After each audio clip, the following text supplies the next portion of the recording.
Photoshop দিয়ে magic টুলের মাধ্যমে এইরকম একটি ছবির ব্যাকগ্রাউন্ড কিভাবে রিমুভ করবেন।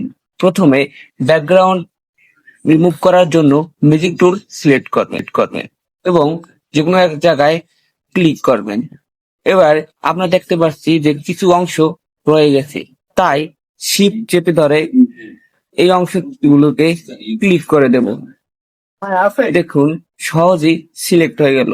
এবার রাইট বাটন ক্লিক করে ফেদারে 2.0 রেখে ওকে দেব।